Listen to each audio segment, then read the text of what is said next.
What's up, guys and gals, and welcome back to the Nerd Castle. Today in the world of indie games, since there's not a whole lot going on this week when it comes to releases, there's only a couple of games, like I mentioned, I'll probably mention in other videos, I don't even know the orders of my upload right now. I figured we'd go back and we would check on some of the stuff that I really liked from the past and see how it's held up over the years. And I thought that would be a really fun exercise because, like a lot of the things I've covered on the channel, I was not an impressions guy when I did that. I was a Let's Player. And so this time around, I wanted to look at these games with an impression guy's eye. And the game we're playing today is Battle Brothers. If you've never seen Battle Brothers before, I cannot express to you how much I vouch for this game for the right kind of player. That's the important part right there. For the right kind of player. If you don't know what Battle Brothers is an exceptionally hardcore strategy RPG set in a sandbox procedural Germanic world where you are operating a mercenary company that can make alliances, you can team up with noble families, you can do brigandry and banditry if you want, you can be the good guys, you can be the bad guys. The game is very much one of those emergent type of games where storyline and random things that happen come up, and that's a big part of the gameplay. But the thing that sets this game apart from even things like, let's say, XCOM, is that this game is especially difficult and hardcore. This game has true randomness. It does not care about your feelings one bit. It also does not give you bonuses just for showing up. It does not mitigate the enemy's good luck or bad luck. The only other game on the market that I think is really quite like Battle Brothers is a title called Age of Decadence, which I would say is kind of the same level of nasty and hardcore. But Battle Brothers is one of my favorite games. I've dumped hundreds and hundreds and hundreds of hours into this title. I absolutely adore it, and I can't really vouch for it hard enough. It's one of those games that I think that if you've got the right mentality, you will really enjoy this title. And so what am I doing right now? Well, I'm showing you the game because I looked back and I noticed that none of the old videos that I did really show the game in its current form. And then on top of that, none of them showed late game gameplay. All of them showed early game gameplay. And so I figured I would take you on a little adventure with me right here. We'd peruse the lands for any type of profit, we'd murder some enemies, and I'd talk about why this game is so awesome. And I think that the reason the game is so awesome is because of the amount of control it gives you over everything. Ooh, there's another layer over here. Let's go fight this right here. It's a big old hut full of wiener gangsters. All right, let's go fight some wiener gangsters.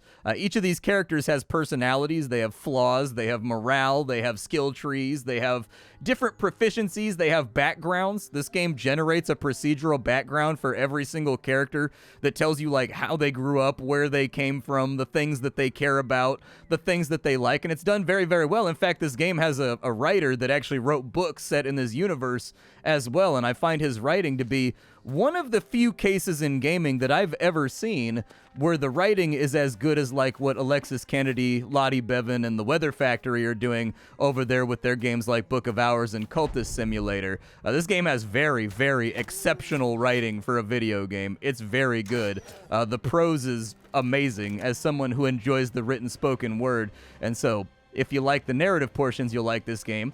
If you like the character building, I think you'll like this game very much too, because characters are incredibly customizable in this game, and you can do a lot of really interesting things with them as long as you don't mind a little bit of randomness. Now, what's happening on screen at the moment? I was walking along the road. I've been given a job to deliver a package from way up in the north, way down to the south. Just take the package, put my hands on it, rub the package a little bit, love the package, feel the package, make sure the package takes no damage, and then drop the package off with its eventual owner. But along the way, I got bored. So I thought to myself, instead of like all this walking and like not doing anything, what if I started knocking over some monster lairs? Just to, you know, put the bad guys on notice that like, hey, I'm in the neighborhood. I'm walking through the wilderness right now and I'm ready to take y'all down. And so here we are. I'll take off I'll even take off the health bars so you get a better view of the battle here. Normally I play with those on, but this is my battalion. I've got everything from swordsmen to axemen. I've got a guy with a military pick right there. I've got a crossbowman. I've got a long axe that can strike 2 tiles out. I've got a bannerman over here, and he's got a horn that goes hoo-hoo, and it fixes everybody's morale. I've got bowmen. I've got a pikeman. All kinds of fun stuff that I played around with, and honestly, every single person in this game gets their abilities from their equipment, the stuff that they have equipped. And so they all have different abilities and stuff that they can do based on their weapon, like decapitating that wiener gangster right there. We decapitated him real good. You've got everything from parries to riposts to attacks to decapitations to shield bashes to you can use a pike to stab a guy and push him back a tile and knock him off a cliff. All kinds of fun little interactions that you can do inside of this game. And in all honesty, I think that Battle Brothers is a very difficult game to get the point across in 30 minutes. And it's not a game that you can experience everything in like 10 to 11 hours. Like, this is one of those, it's not even like a slow burn either. I almost said that it's kind of like a slow burn, but it's actually not. Not even close to a slow burn. There's always something happening in this game. It's just kind of like it takes a long time to get to endgame content, and like there's meaty. Oh my God, he's decapitating everybody. Volkart is my MVP, in case you didn't know. Volkart is my guy.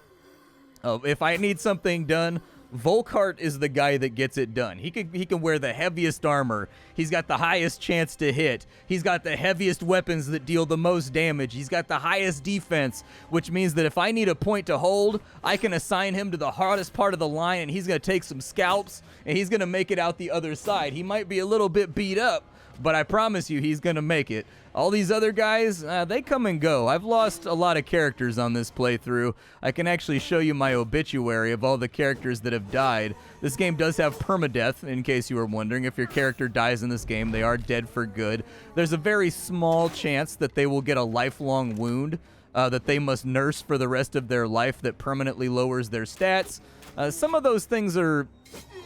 Sometimes you can keep a guy around when he's taken a very bad stat loss. If he's like a ranged guy and he gets an injury that lowers his melee capacity, who cares? Doesn't matter. He can stay on the team.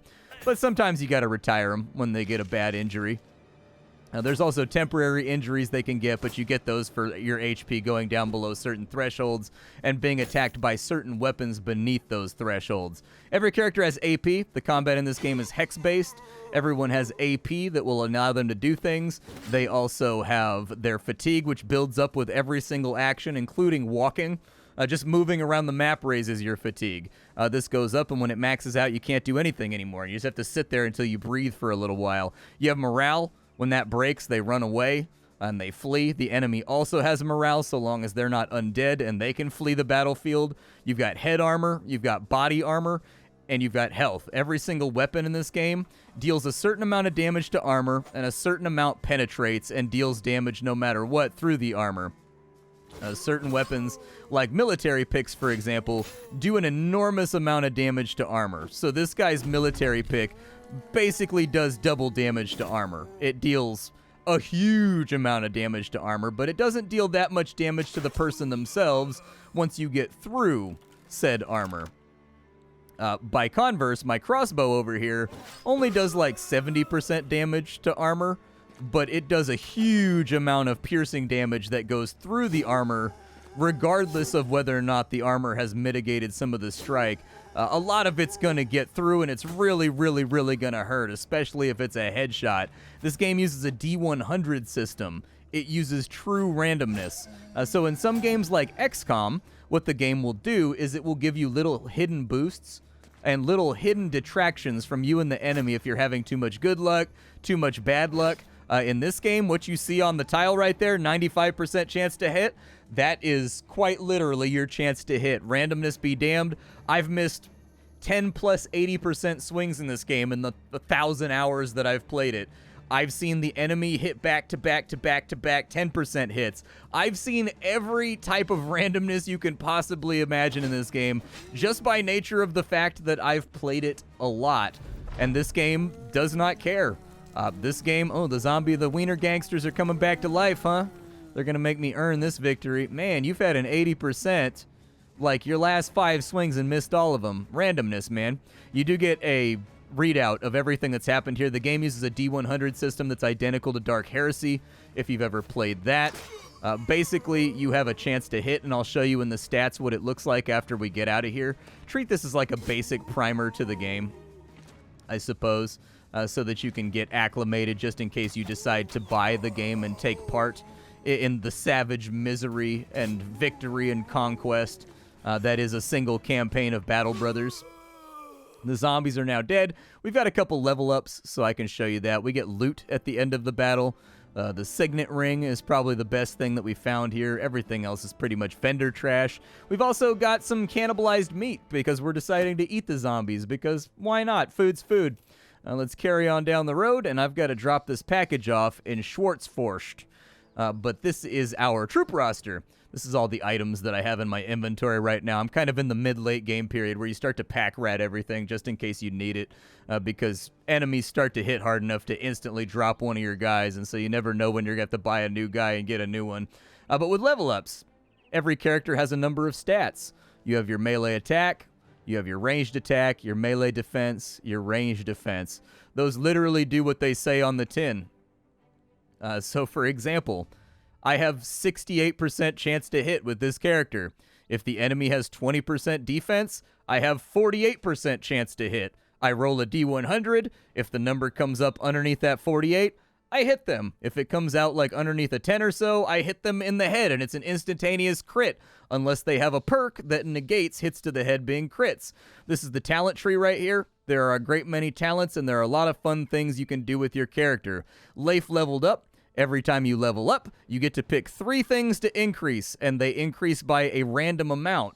But if they have stars on that stat, it gets a little background boost. So like something with 3 stars on it, I think the lowest it can roll is a 3, and the highest it can roll is like a 5. Which means that if that character has 3 stars in HP, he's probably going to have some of the highest HP you can possibly have in the game. If he gets it in attack, even better. But for this guy right here, I'm going to increase his fatigue, I'm going to increase his HP, and I'm going to increase his attack. And now he's got a 71% chance to hit. I usually keep guys with swords. One of the things, this game is not tutorialized at all. But basically one thing they don't tell you is that spears give you a plus 20% chance to hit, just innately, and swords give you a plus 10% chance to hit. So for me, I have a rule where my characters use spears until they have 60% attack, then they use swords until 70% attack, and then once they hit 70% attack, I assign them to like a real focused weapon that has like a function, basically. For this guy, what do I have in my line right now? I have 3 axes in my line. I've got a war pick. I'd probably give him a mace. I think I'll probably make him a hammer guy. I think is kind of what I'm looking at. I suppose I could give him a cleaver. It's not a terrible idea. I could give him like a scramasax or something. Yeah, make him a cleaver guy, actually. Leave it to cleaver. We'll give him a cleaver. Cleavers in this game, they're kind of effective versus armor. But cleavers have like a special thing they do where they make the enemy bleed, and it's a stacking bleed. And each stack of bleed in this game is like a fat chunk of your health per turn. And so basically cleavers are like death by 1,000 cuts. If he hits you twice, you probably have 2 bleeds on your character. Next turn you lose 20 health. On top of the 60 to 90 health you already lost from being hit. And so bleeds can be a real great way to apply pressure in this game. And in fact, we will specialize him in cleaving so that his bleeding damage is now doubled. So he no longer makes the enemy bleed for 10 per stack, they now bleed for 20 per stack. So there you go. We also have an ability called Decapitate on here, which instantaneously decapitates the enemy and kills them. It can be a really good ability at the right time to use, in the right setting. This guy is over here just getting terrible rolls, so I don't even know what I want to do with him. I guess I'll take that 2 roll on his melee, but I'm not going to be happy about it. I don't think this guy is going to get to be specialized. I think he's going to use swords forever. We're going to give him a talent that's called Overwhelm. This means that every time he swings at an enemy, they lose hit chance. This stacks like infinitely turn by turn, and so if multiple, like, so let's say you're going up against a really nasty opponent, like one big bad bastard, it's like a 13 versus 1 fight, but that one enemy is capable of one-shotting a guy every single turn. Having this right here, overwhelm on every single character and stacking up like minus 80% chance to hit, can be a great way to guarantee that you don't send a bunch of guys to the morgue in that fight. Carl over here, he's got an 88% chance to hit with his crossbow. An absolute ranged god as far as this game is concerned. Don't look at his talent tree. I was playing around with ideas and seeing if something would work on this guy. There is no respec, so for example, he has Killing Frenzy. Killing Frenzy is like fine, but like I don't feel like I fully, well actually maybe it wasn't him. Yeah, it was this guy. Never mind. I was playing around with Berserk on a ranged character, which gives you AP back when you kill a guy. And so I was kind of curious what would happen there.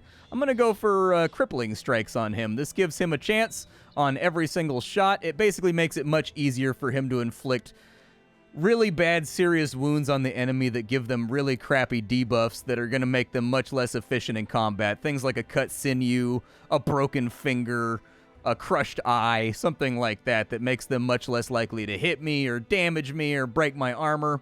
Stuff like that. And after a very eventful trip south, can you imagine? It took me 20 minutes to walk from up here down to here because I took so many fights along the way for your entertainment. But let's see if there's any jobs here. It looks like we have a job. This is all flavor text. This flavor text is quite good. I've read it all about a million bajillion times, so I'm not going to read it here. But we got a job to defend this place from raiders. I don't know how that's going to go, but it's an easy job. All we have to do is sit here and wait for enemies to come by. Now, on the management portion of the game, you have your money up here, you have your food, you have tools. Tools restore the HP of your armor, basically. If you don't have tools, you can't fix your armor. After fights, you have ammunition. That's how guys that shoot arrows and throw javelins and stuff like that refill their ammunition. You also have medical supplies. Medical supplies make your injuries and HP come back faster. You still heal without them, but, you know. No brigands, but undead. What are we up against? Fallen hero. Ooh, that's a nasty man fight right there for 900 bucks, huh? A fallen hero, a necromancer. Man, that's a little bit of a mess. Okay, we're going to have to lock down the necromancer pretty early on in the fight. If we don't, I think we're going to have a bad time, but let's send it. This fight could definitely get bad. So what I'm going to do is I'm going to send basically all of my range guys really wide to go track down the necromancer. We're going to start creeping this front line forward just to sort of have some kind of coherency, and also because the enemy's going to try to take that little knobbly wobbly right there to really, really mess up my life. The good news here is that against undead, we will almost universally have initiative. They have very, very slow movement speed. My guys also have very slow movement speed just due to the fact that they are heavily armored. You can see the necromancer right there has taken control of that undead. That's kind of bad for us. We also don't know where the fallen hero is. There he is. Okay, so fallen hero's back there. In an ideal world, what we want to accomplish here is we want to get these ranged guys around the outside. And in so getting them around the outside, we want to tackle these two guys because this game does have attacks of opportunity. Once you're in base combat, you cannot leave base contact with an enemy without taking an attack of opportunity. And at this phase of gameplay, my guys have like a really good hit rate. So you're probably not going to get out of my lines without getting smacked a little bit. Just getting a little bit roughed up. I'm going to put you right there. We'll keep working on some of these zombos over here. He's taking control. The absolute worst thing that could happen right here is that he takes control of the fallen hero. The fallen hero is a top-tier enemy that deals a lot of damage. We lucked out that he's only got an arming sword, though.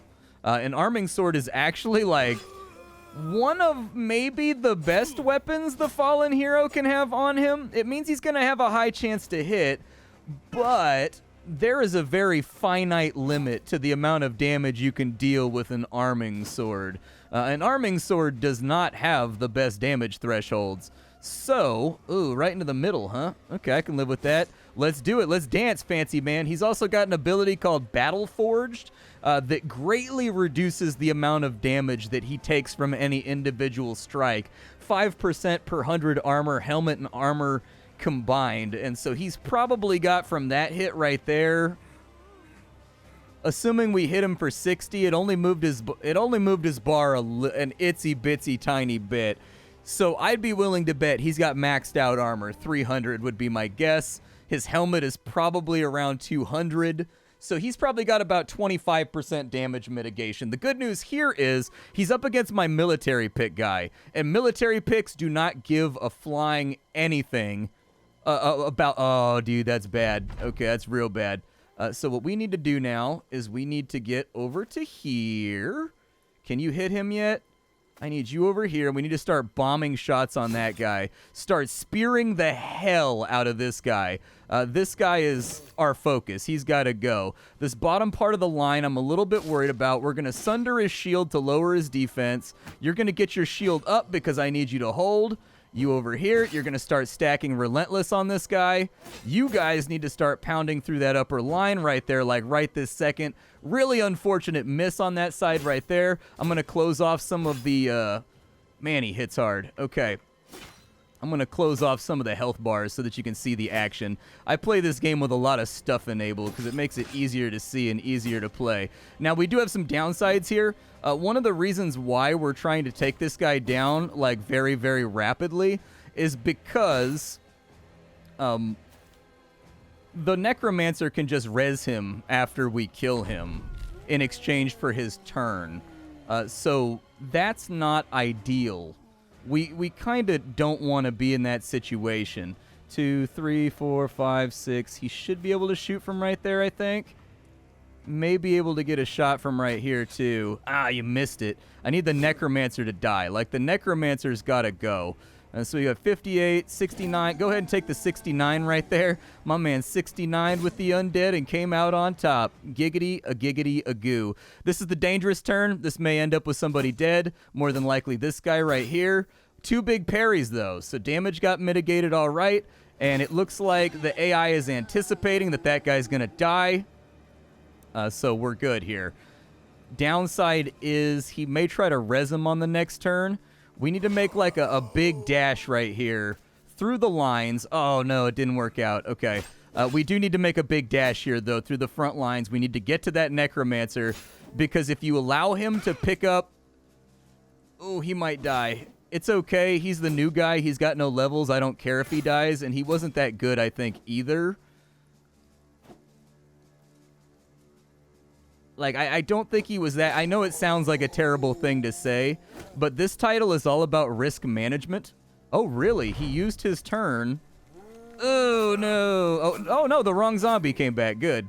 Fantastic. Right here, we want to hit him with a crossbow bolt if we can help it.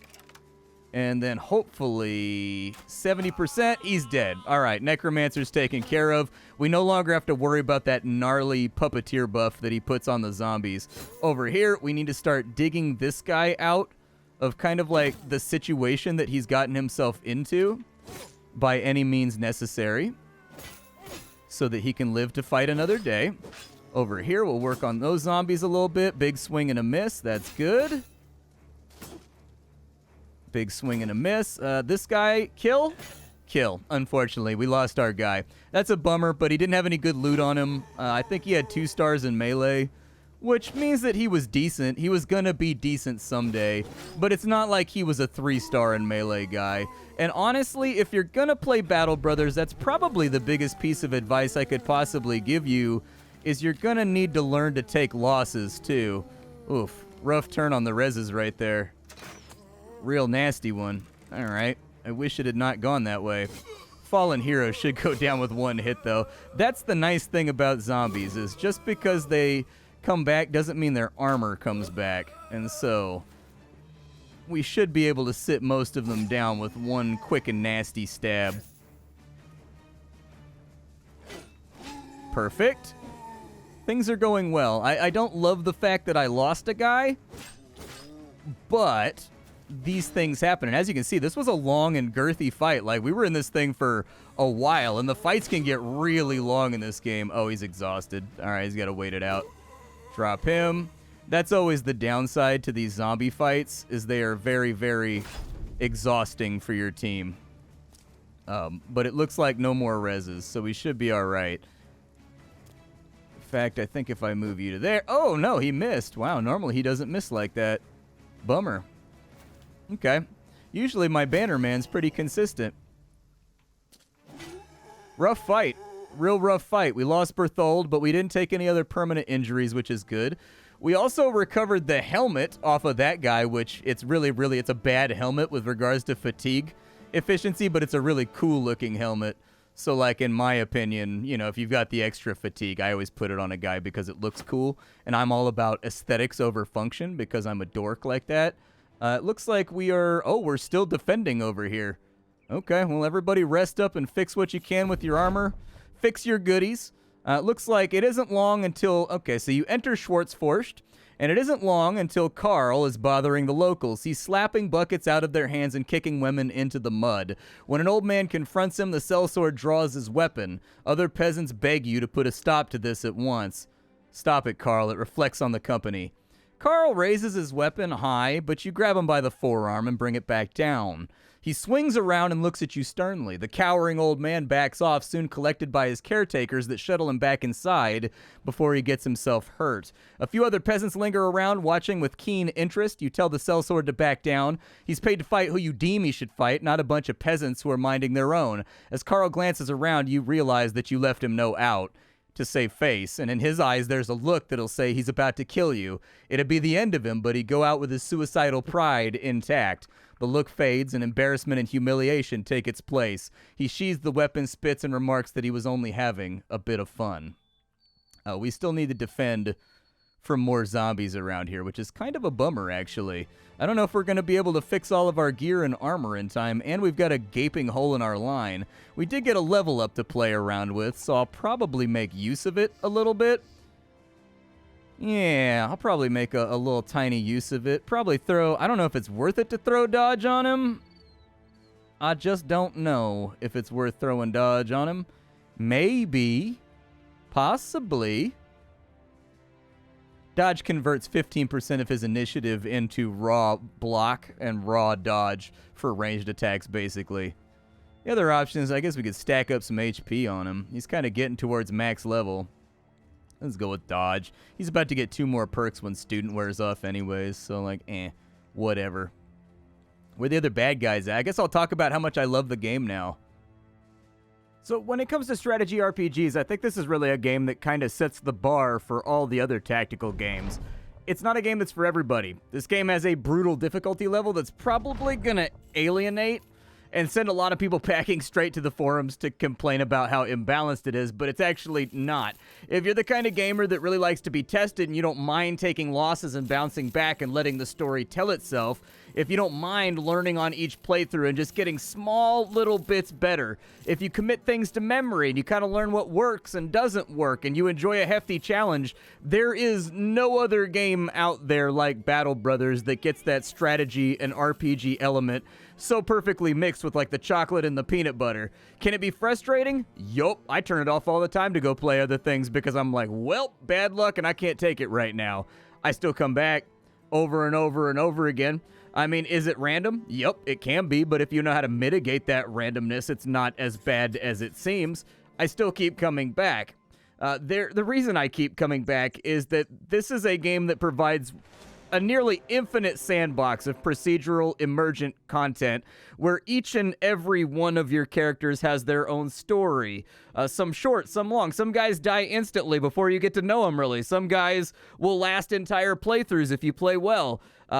And all of those little stories of your bros, they come together to create like this greater thread work of a campaign that was either glorious or an absolute failure. Like, Battle Brothers doesn't baby you, it doesn't pull punches, it doesn't fix your bad luck, it's not going to apologize for its good luck, it's going to heavily punish your misplays and your bad behaviors. It's going to come at you with everything that it has, but if you make it and really get into this game, the huge depth of content, the random things that can happen on the road, the interactions between classes and characters, the incredible writing are going to keep you buckled up for hundreds and hundreds of hours. I routinely come back to this game 2 to 3 times a year and play another 40-hour campaign over and over and over again. I've been doing it now for years. I cannot recommend it highly enough. As far as I'm concerned, it's a nearly flawless game, and I wish there was a lot of other games that had the bravery that this game had in choosing to be absolutely merciless. My name is Splattercat. I sift through the pile to find what's worthwhile in the world of indie games every single day so you don't have to. Today up on the chopping block, it was Battle Brothers, as we've covered many times before, but this time around, I'm just tooting the game's horn, man. It needs more people to play it. This game needs a dope community around it. I'll see y'all later, and thanks for hanging out.